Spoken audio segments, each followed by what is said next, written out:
Većina ljudi misli da biljke slabo rastu zato što im fali gnojiva. Zato stalno dodaju nova hranjiva, mijenjaju preparate i troše sve više novca, a rezultati često ostaju isti. Problem vrlo često nije u količini hrane, nego u tlu koje je više ne zna zadržati. Kada zalijete ili pognojite zemlju, velik dio hranjivih tvari jednostavno nestane. Voda ih ispere dublje u tlo ili ispare u zrak prije nego što ih korijen uopće može iskoristiti. Biljke tada rastu neujednačeno, korijen ostaje slab, a tlo se brzo isušuje ili zbija.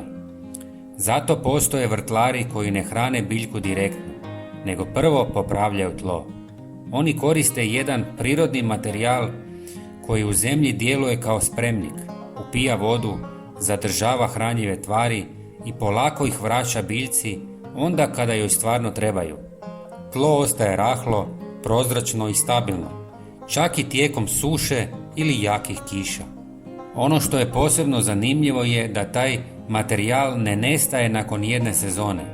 Jednom kada ga dodate u tlo, on ostaje aktivan godinama i stalno poboljšava uvjete rasta.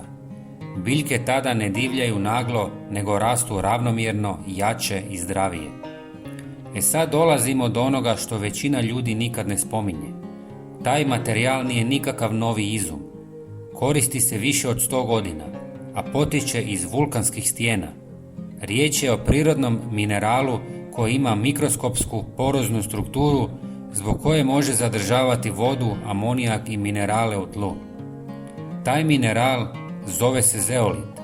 Najčešće se koristi tip s visokim udjelom klinoptilolita, jer je najučinkovitiji za vrt i povrtnjak. Osim što stabilizira vlagu i hranjiva, veže i štetne tvari u tlu, pa biljke postaju otpornije i zdravije. Za korištenje je vrlo jednostavan. Može se kupiti u poljoprivrednim ljekarnama, vrtnim centrima ili putem interneta. Prije sadnje se posipa po tlu i lagano umiješa u gornji sloj zemlje. Ne treba ga puno, a učinak traje godinama. Kad shvatite kako ovo funkcionira, prestajete stalno hraniti biljke i počinjete graditi tlo koje samo radi svoj posao. I upravo u tome je razlika između prosječnog i stvarno plodnog vrta.